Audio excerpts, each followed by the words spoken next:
hoe anjany mite ka ho hitanao eo ny anazavany televaisitra azy fa tsy fotoana hoe hamelabelaran-kevitra angamba zao tsy fotoana hoe hanaovana kabary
mifanena amin'ny sarety ny tena dia tsy maintsy mivoaka aloha asa na bataina ny sarety na atahoana fa dia hitanao ihany ny lalana iny tsy atoro aminao nefa fantatrao tsara zany zay mba hiainanay aty io ny zava-misy nefa zay dia tsy voasaka an'izay fa tonga eto zay miara-mivory maneo zay fifankatiavana izay ary ianao dia vonina dododo hizara fitiavana sy hafaliana aminay ka mbola mamerina ny fankasitrahana sy ny fankatelemana. Niteren'ny mpamparay masina tamin'ny tanora hoe miandry anareo any kolonna i Kristy.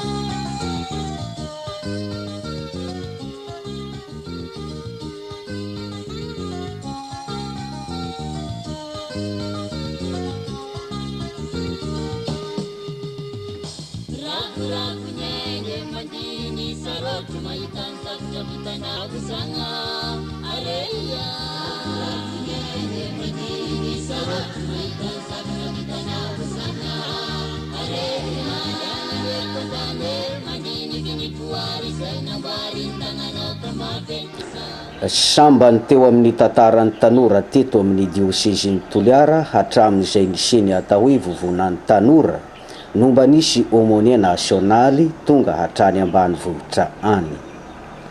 Nieky sy variana tokoa ny vahiny tonga satria tsy tatitra na tantara no ahafantarany ny zava-misy fa nanatry maso izy. I Père Jules avy ao amin'ny diosezina Antananarivo moa no aumônier national tonga tany ambanivohitra tamin'ity fotoana ity.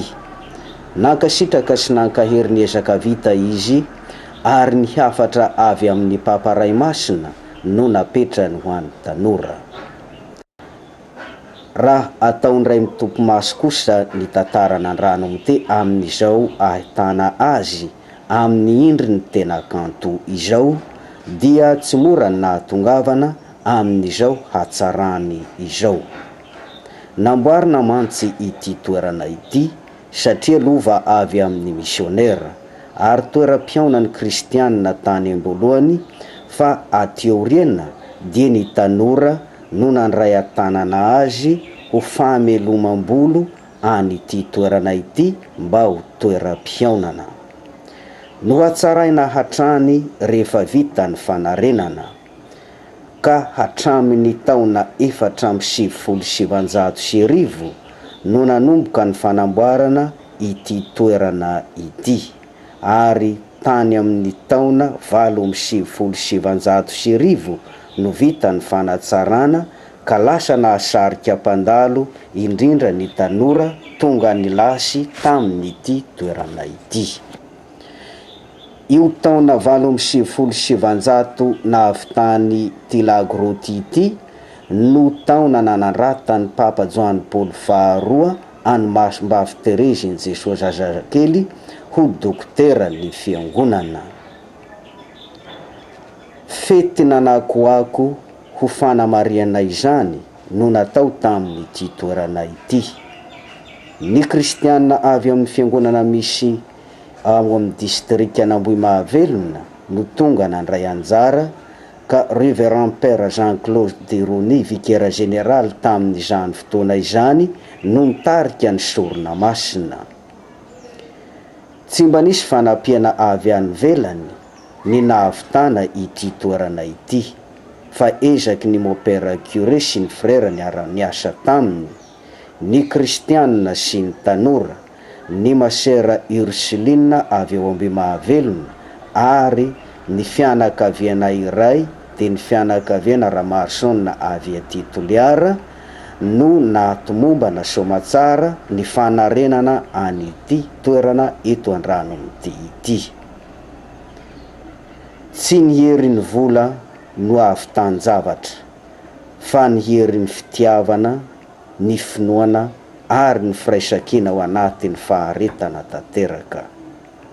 Izany no toam-piainan'ny kristianina tany am-boalohany, ka nahavitana izy ireo zavatra amin'ny fampijoroana ny fiangonana, satria araka ny voalaza ny asan'ny apôstôly ao amin'ny toko faharoa ny 470 ka hatramin'ny 770, dia ny ray toerana ny mpino rehetra, niombona ny fananany rehetra ary nazoto ny araka ny vavaka sy ny sisa izy ireo. Izany ihany koa no fahombiazana teo amin'ny Taolo Malagasy, satria hazo tokana tsy mba ala izay mitabe tsy lany ny mamba. Ity soratra hitatsika ity dia ny mopera lazarista nanao an'ity lagroty ity tany am-boalohany no nanoratra ity soratra ity: Sainte Thérèse de l'Enfant Jésus, protectrice des voyageurs. Dia ny daty nanamboarany azy dia tamin'ny 4 avrily 1950. Ity takela-bato misoratra ity dia tany amin'ny Krihitrala no nahitana azy, ka dia novelomina amin'ny loko mba ho hita mazava tsara ny soratra tamin'ny fotoana nanamboarana, nanatsarana, namerenana ity lagroty ity amin'izao endriny ahitantsika azy amin'ny sary izao.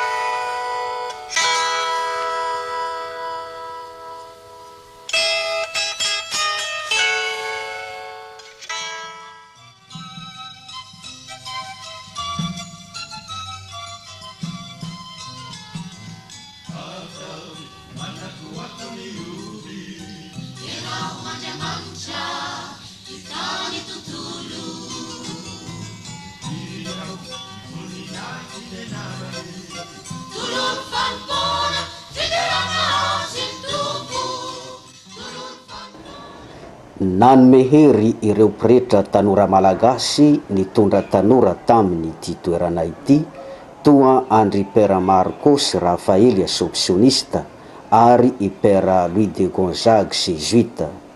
Isaorana izy ireo amin'ny fiaraha-mientana teo amin'ny organisation ka nahatomomba natsakany sy andavany ny fihaonamben'ny tanora tamin'ny tindray mitoraka ity. Isaorana ihany koa ireo zokim-panahy masera sy frère Rijan nandrindra sy nandamina.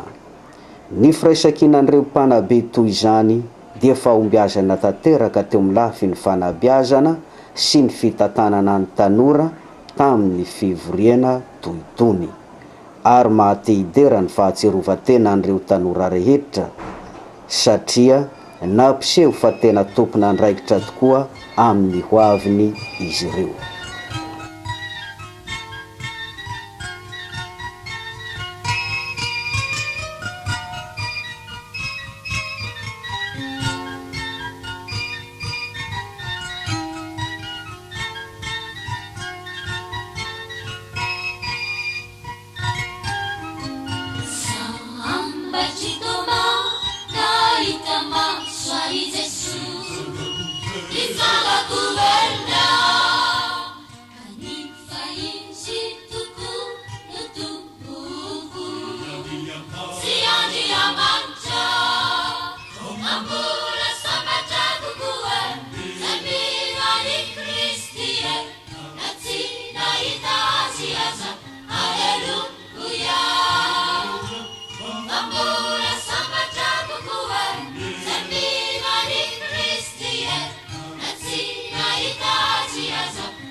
Israel,